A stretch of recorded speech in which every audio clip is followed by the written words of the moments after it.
Valle de Almería, haga Dios que jamás me vea privado de ti.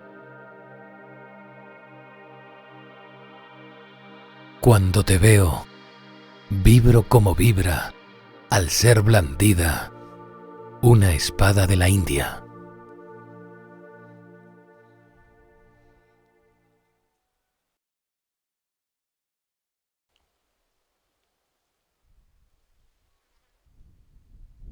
La ruta hacia la costa almeriense se inicia en Gádor, oasis en árabe. Es el valle de Almería que cantara el poeta almohade Ibn Safar al-Marini. Lo primero que llama la atención a nuestra llegada a Almería es el mar de plástico que se extiende como nuevo campo de una modernidad sintética que llega hasta el mar, hasta casi besar sus aguas y colmar los valles que circundan el Mediterráneo. Invernaderos que como pátinas reflectantes proyectan un cielo de una incipiente África, un azul incoloro y tenue como el cristal, manchado por la turbiedad de un brillo opaco.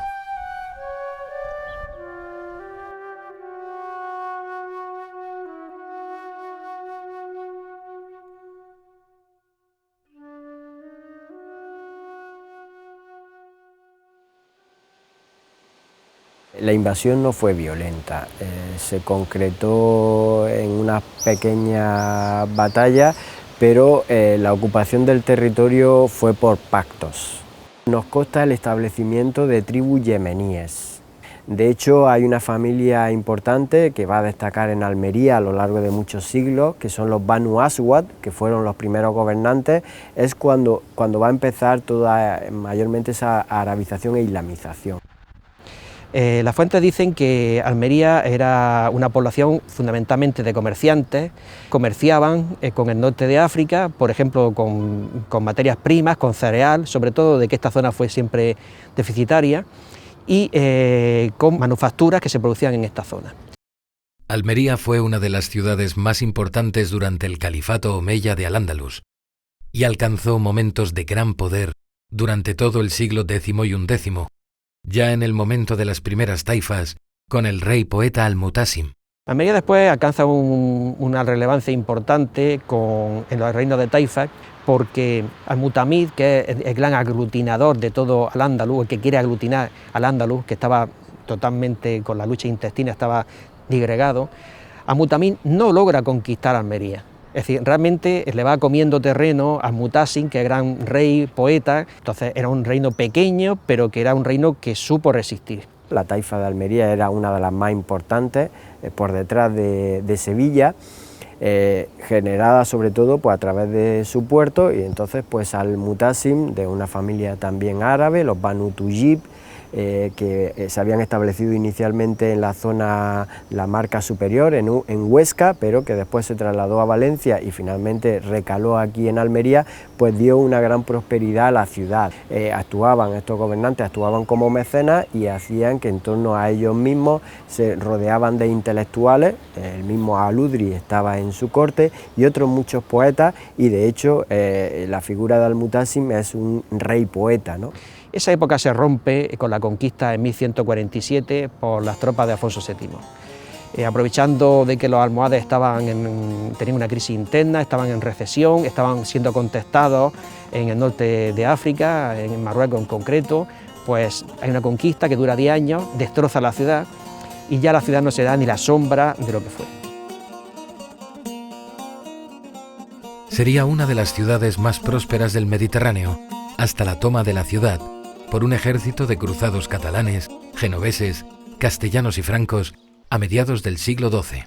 Almería tuvo un desarrollo próspero increciendo desde finales del siglo IX hasta la primera mitad del siglo XII, que yo creo que hubiera seguido creciendo si no hubiera sido por el ataque de una cruzada cristiana que se produjo en el 1147, promovida por Castilla, pero que donde los más interesados eran catalanes y genoveses, que estaban empezando su desarrollo de industria textil y en ese sentido Almería era una competidora. Los cristianos intentaron, y en este caso lo consiguieron, tomar el puerto de Almería durante 10 años. Antes de la conquista cristiana de 1147 habría unos 30 a 35.000 habitantes y no creo que llegara después a unos 10.000 habitantes.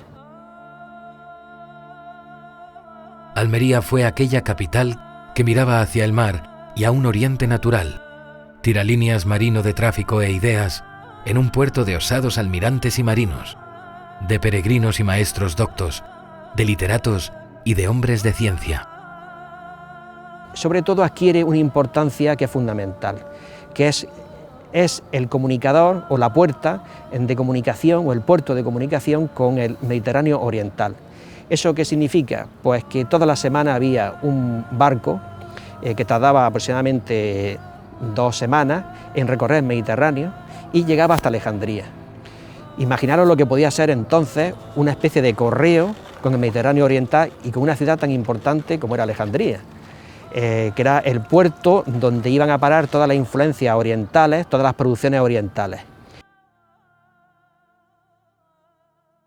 Se encontraron en las excavaciones del año 40-50, se encontraron 3 restos, 3 trozos de 2 vasijas distintas de China, que además estaban hechas para producciones islámicas, porque, como dato curioso, la inscripción es una inscripción que no denota ningún significado, es decir, estaban imitados, es decir, las imitaciones chinas ya venían de aquella época, estamos hablando de hace 1000 años.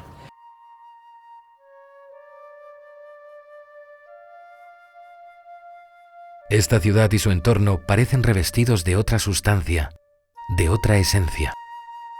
En su puerto, aún hoy el Magreb de Al-Ándalus sueña con esa costa en doble sentido, y aunque Almería dejó de ser una de las principales y primeras ciudades de la península, tenemos la sensación latente de que en cualquier momento esa vitalidad intensa entre Oriente y Occidente volverá a revitalizarse. Al-Ándalus fue uno de los motores a que luego todo el renacimiento cultural que se produjo en Europa a partir de, sobre todo, del siglo XVI, no se puede entender plenamente si no conocemos todo lo que hubo en Al-Ándalus. Todo ese rico legado cultural árabe, que los árabes también habían aprovechado de otras culturas, como la china, la india, orientales, pero también occidentales, como la grecolatina, pues luego todo eso va a pasar también a Europa, y fue lo que motivó todo ese renacimiento y todo ese desarrollo que es el fruto del germen del mundo actual.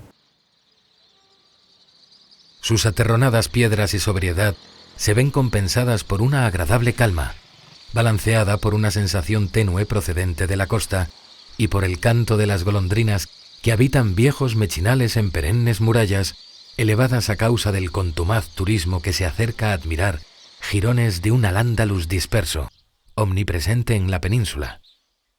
Las golondrinas ocupan el hueco de aquellos andalusíes que oteaban este valle, que descargaban los barcos fondeados en la bahía de Almería, aquellos que se despedían en su camino hacia la peregrinación a la Meca. En aquella época, en el siglo XII, principios del siglo XII, Almería es denominada la Puerta de Oriente.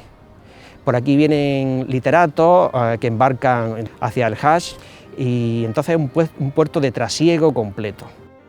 Hoy, Almería es como un pecio oriental que extiende sus alas de plástico por los erosionados valles almerienses.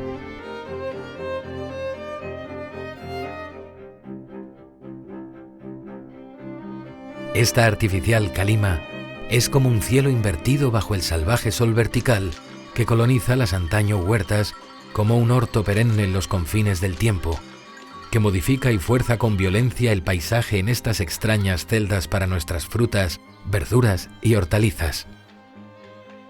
Esquilmada como está la tierra, no queda otra que este tipo de producción industrial. ¿Dónde quedan las huertas que regaban viejas alquerías y pueblos colgados de pendientes y valles? Uno de sus núcleos, La Chanca, es poetizado por Goytisolo. El barrio de Chanca es un lugar emblemático de Almería, tradicional barrio de pescadores. En lo hondo de la olla, las casucas parecen un juego de dados, arrojado allí caprichosamente. La violencia geológica la desnudez del paisaje son sobrecogedoras. Diminutas, rectangulares, las chozas trepan por la pendiente y se engastan en la geografía quebrada del monte, talladas como carbunclos.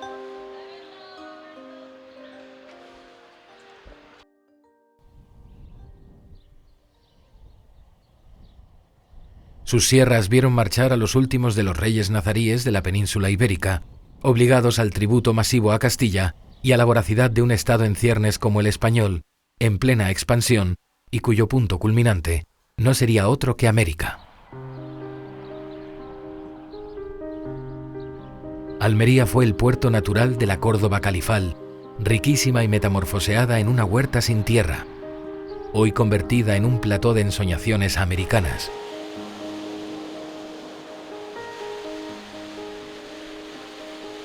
En este puerto natural que es Almería, se extendió un mar andalusí, en plena confrontación con el Egipto fatimí, punto de salida de uno de los almirantes andalusíes más célebres, el gran Ibn Rumais, conocido como el Califa del Mar, que llevó a cabo expediciones a Cataluña, Francia y el norte de África, en Túnez. Un almirante, una mar y una flota extraordinaria, guardiana del comercio andalusí que se extendió por todo el Mediterráneo.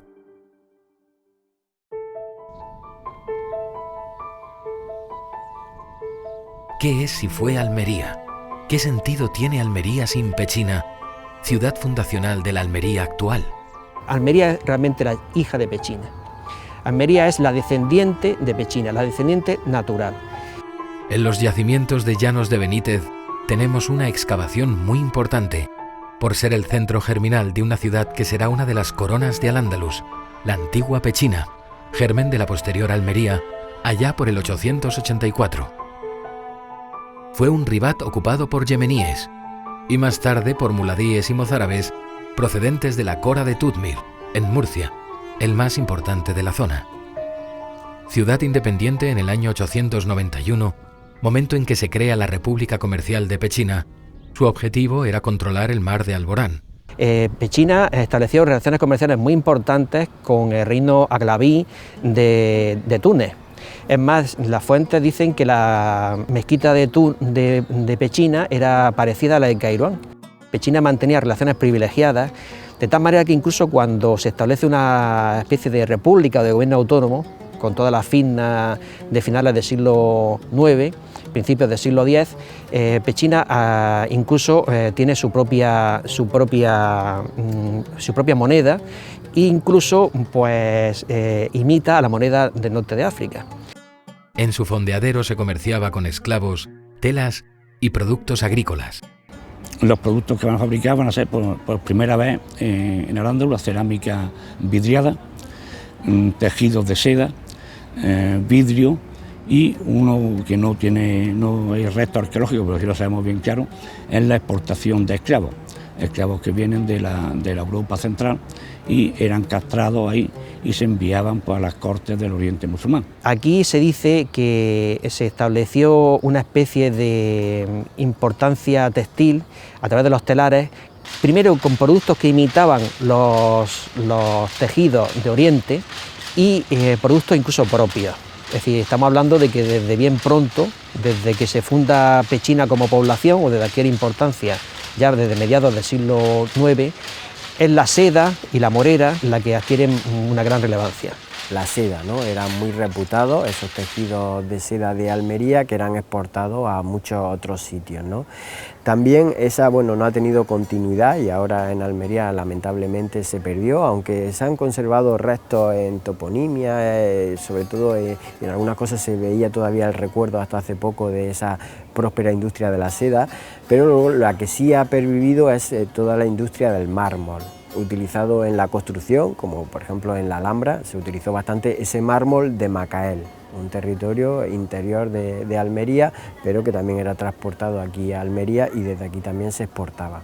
Esta cantera se abre precisamente en el 955 y es una cosa muy curiosa porque es como un libro abierto. Los arqueólogos a veces nos entusiasmamos cuando vemos las cosas que no están tocadas. Bueno, pues aquí tenemos la ventaja de que esta cantera no ha sido tocada desde que se abrió en el 900, aproximadamente a mediados del siglo X, hasta que se abandonó aproximadamente a mediados del siglo XII, no ha sido tocada. Entonces vemos cómo se extraían las piedras, vemos los sistemas de extracción, las medidas, los instrumentos, cómo se procedió, pero es que además era una de las 5 grandes canteras que disponía Almería. Almería era una ciudad de piedra. Además, de hecho, las fuentes dicen Almería, ciudad de piedra. Es impresionante y es curiosísimo como, por ejemplo, las inscripciones de mármol blanco de Macael, trabajadas aquí en Almería, aparecen en sitios como Níger. Además de una armada de guerra, en Pechina contaron con una importante flota mercante. Los mercaderes transportaban en estas naves los cereales del Magreb y los productos de lujo que se manufacturaban en los talleres especializados de las ciudades de la península. Entre los comerciantes y los agricultores de Pechina se establece una rivalidad que acaba en un consenso que podríamos decir que se establece una especie de doble ciudad. Una ciudad que por una parte es comercial y otra parte es agrícola, una ciudad que por una parte está mirando a la costa, está mirando al mar, al comercio, al transporte marítimo, y otra ciudad que está mirando hacia el interior, hacia la agricultura, hacia las producciones, digamos, estratégicas como era la seda.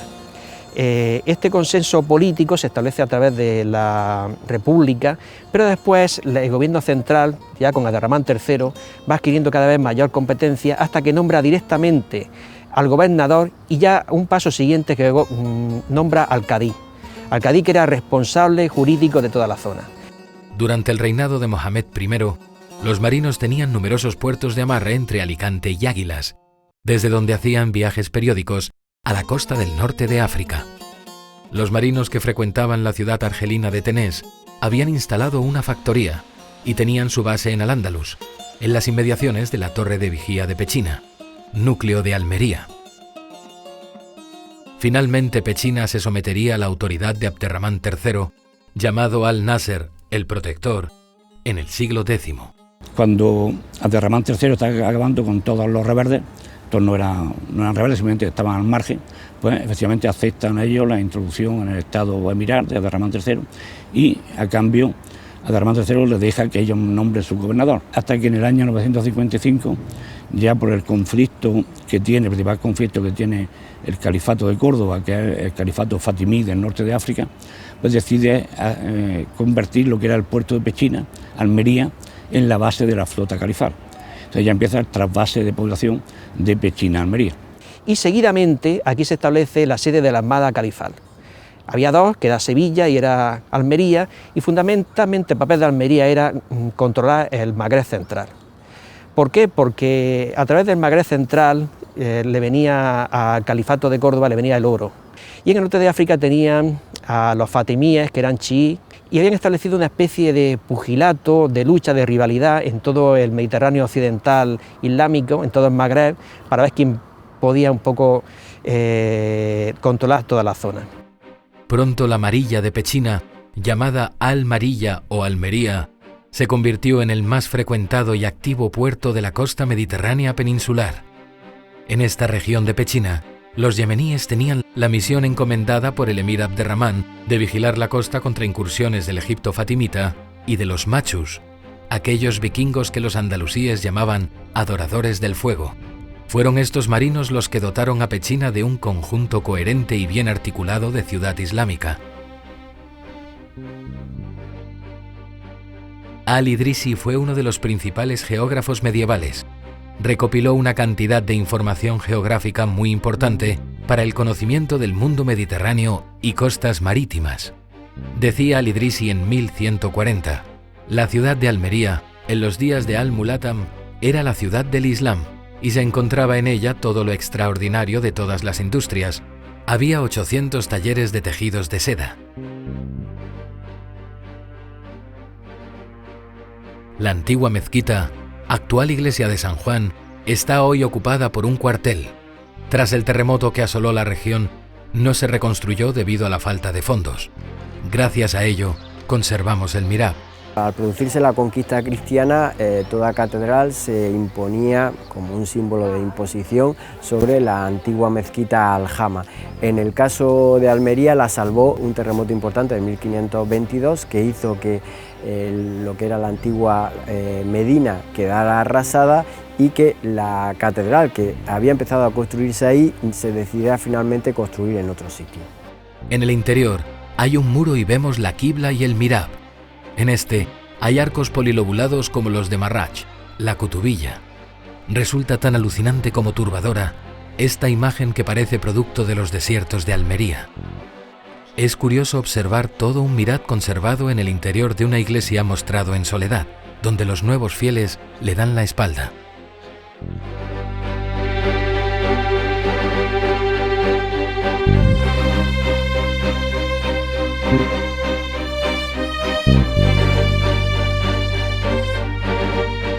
La alcazaba almeriense está ubicada al norte de la ciudad y fue construida para proteger especialmente a la que se conocería posteriormente como la República Marítima de Pechina, defendida por yemeníes y los famosos Banu Sarray, conocidos como los Abencerrajes, importante saga familiar de la Granada nazarí.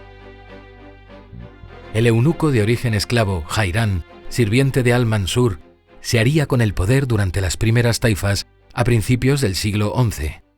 Jairán reconstruye las murallas, elevándolas y formando un conjunto recio y estilizado sobre la colina, como una corona ocre y almenada sobre el valle de Almería.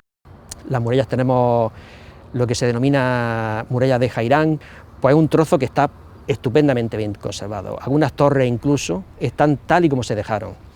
Esa muralla continúa por el Cerro de San Cristóbal, además con torres que son curiosísimas porque parece que son torres que están adaptadas ya por Fernando VII en ese periodo de 10 años de conquista. Es curiosísimo, por ejemplo, que el paralelo de esas torres esté en Ávila. Es decir, las murallas de Ávila y muchas torres de Ávila, quien quiera encontrar un paralelo, pues lo tiene aquí. La espectacularidad de su alcazaba, la segunda más grande de Al-Ándalus, nos da una idea de la trascendencia de esta población andalusí. Al-Udri, el gran geógrafo de Almería, dijo: en el punto más elevado de la ciudad se yergue su alcazaba, que está sobre un monte aislado y aparece cercada por una sólida muralla. Su antigua Madina está rodeada por un admirable cinturón de murallas. Fue el Fatah Jairán quien amuralló el arrabal.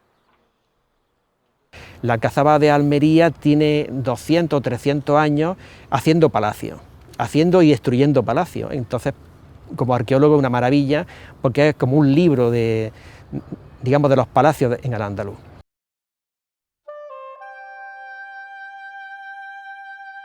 Almería dio extraordinarias personalidades a la antigua Al-Ándalus, como es el caso de Abu Jafar Ahmad bin Ali bin Muhammad bin Hatima al-Ansari, también llamado Ibn Hatima, célebre por su poesía y por un celebradísimo tratado sobre la peste, adelantándose a todo estudio posterior en la Europa de los siglos del medioevo. Era un hispano que se había arabizado. Por la familia podemos verlo y cuando debió de arabizarse y islamizarse esa familia. Ibn Hatima además es muy destacado porque se han conservado muchas obras de él. Tiene el tratado sobre la epidemia de la peste del siglo XIV mejor, que se conserva en todo el mundo, y luego además tiene una obra hasta ahora perdida, que es la Masilla Talmarilla la Gairija min al-Bilad al-Andalusilla, la superioridad de Almería sobre el resto de los territorios andalusíes, donde lo que hacía era un diccionario biográfico de todos los almerienses, tanto de nacimiento como de adopción, es decir, otros autores que habían venido de fuera a Almería, y recopilaba pues su obra, su poesía, y nos daba una gran cantidad de información biográfica, pero también histórica y geográfica. Almería proporcionó al mundo científicos e intrépidos notables.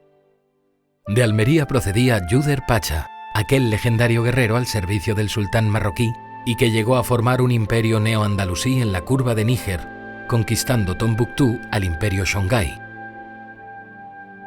Tras vencer a un poderoso ejército de los Askia cerca de Gao, gracias a sus armas de fuego, estos reciben el nombre de los Arma, casta guerrera cuya descendencia aún hoy se mantiene, con más de 10.000 familias Arma, en la franja que va de Gao a Tombuctú.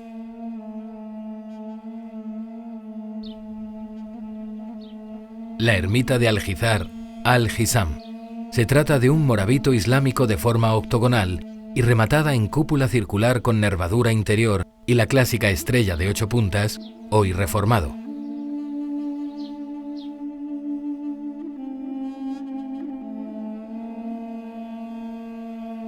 En Fiñana encontramos una de las mezquitas más importantes de España, que conserva arcos almohades y yeserías datadas de época almohade.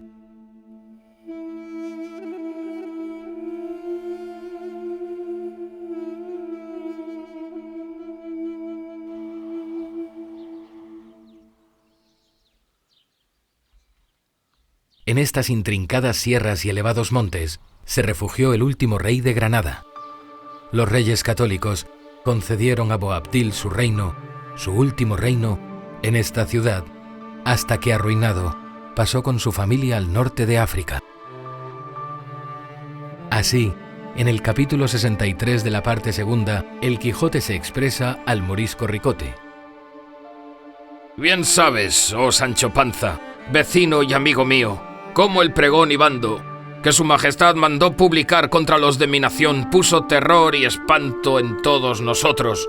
A lo menos, en mí le puso de suerte que me parece que antes del tiempo que se nos concedía para que hiciéramos ausencia de España, ya tenía el rigor de la pena ejecutado en mi persona y en la de mis hijos.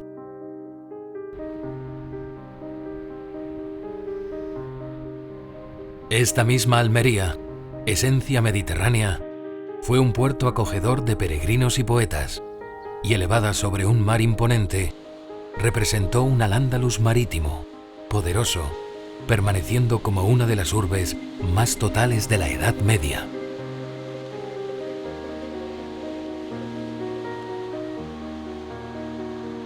Desde sus remachadas atalayas, las golondrinas aún anidan en los mechinales de estas terrosas montañas, de inverosímiles desiertos ocres y refulgentes contrastes.